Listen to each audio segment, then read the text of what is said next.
Hello guys, welcome back to my channel. আজকে একটা recipe নিয়ে আসলাম। যারা তেলাপিয়া মাছটাকে ভালো খায় না তারা অবশ্যই এই রেসিপিতে তেলাপিয়া মাছটা খুবই পছন্দ করবে। তো চলুন আমরা দেখে নিই যে এই তেলাপিয়া মাছের ভর্তাটা আমি কিভাবে তৈরি করব। সেই রেসিপিটা এখন আপনাদের সাথে শেয়ার করব। এখানে আমি 4 পিস তেলাপিয়া মাছ নিয়েছি, মাথাটা নিয়ে নিই। মাছটাকে লবণ দিয়ে ভালো করে ধুয়ে পরিষ্কার করে নিয়েছি। এখন এখানে আমি দিয়ে দিব সামান্য লবণ আর দিয়ে দিব সামান্য হলুদের গুঁড়ো। এই দুটো দিয়ে ভালো করে মাছটাকে আমি মেখে নেব।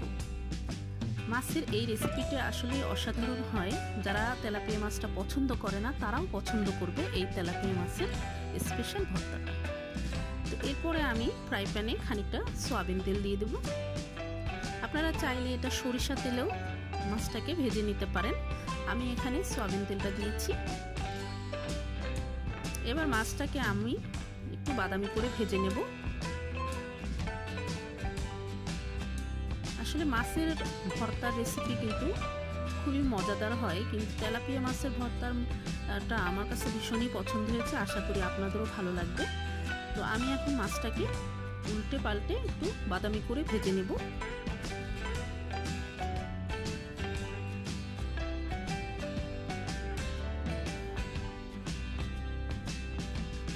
মাছটা আমার ভাজা হয়ে গেল। এখন আমি মাছগুলোকে তুলে নেব।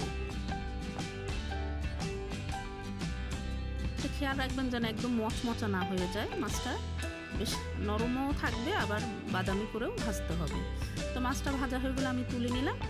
এখন মাছ ভাজা যে তেলটা রয়ে গেল, এতে আমি একটা মশলা তৈরি করব। এখানে আমি প্রথমে দিয়ে দিব কিছু রসুন কুচি। এখানে বড় 2 কোয়া রসুন দিয়েছি, তারপরে খানিকটা পেঁয়াজ কুচি দিয়েছি। এবার আমি এটাকে একটু ভেজে নেব।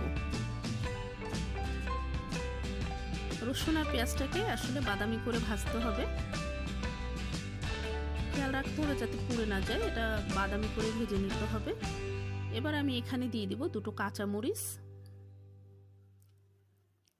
আপনারা চাইলে তেলের ভিতরে 2টো শুকনো মরিচও ভেজে নিতে পারেন আগে। আমি অবশ্য আগেই শুকনো মরিচ 2টো ভেজে রেখেছি। তো এখন আমি কাঁচামরিচ 2টো দিয়ে একটু ভেজে নেব।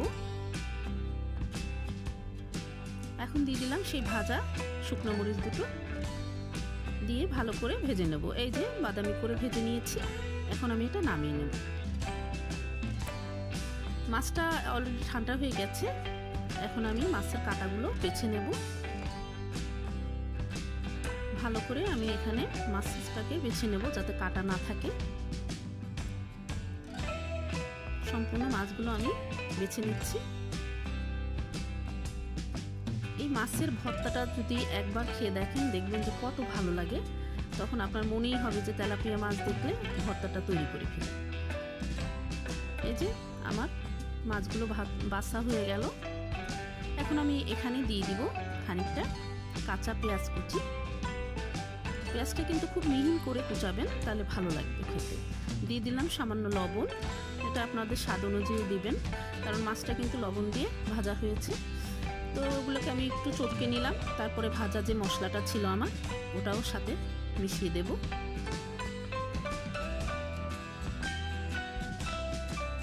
একটু ভালো করে চটকে নিতে হবে। মশলাটা হয়ে গেলে তারপরে মাছের সাথে ভালো করে মেখে নেব।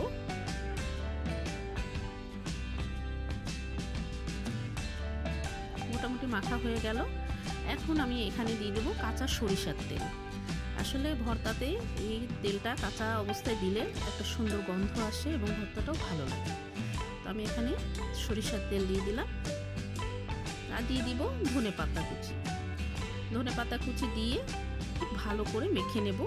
একটু চটকে মেখে নিলে আসলে ভর্তাটা একটু মেশে ভালো, আর ছোট ছোট বলের আকারে তৈরি করব, সেজন্য আমি একটু ভালো করে চটকে মেখে নিচ্ছি।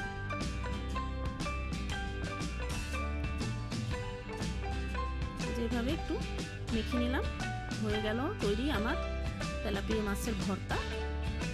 এবার এটাকে আমি গোল গোল ছোট ছোট আকৃতি করে নেব।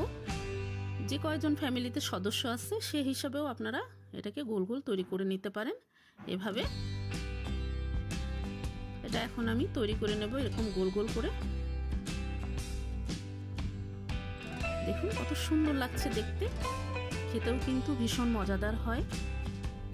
আশা করি এই রেসিপিটি আপনাদের ভালো লাগবে, আর ভালো লাগলে অবশ্যই লাইক কমেন্ট শেয়ার করবেন, আর বেল আইকনে প্রেস করে রাখবেন যাতে আমার দেওয়া নতুন রেসিপিগুলো সবার আগে আপনারা দেখতে পারেন।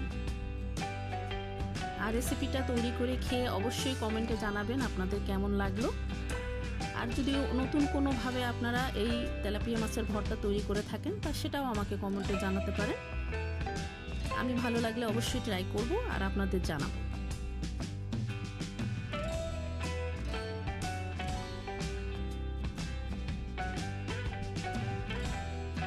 এই যে তৈরি হয়ে গেল তেলাপিয়া মাছের মজাদার ভর্তা।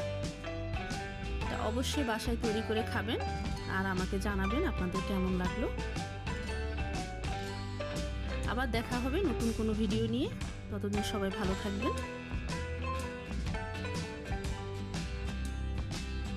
নমস্কার।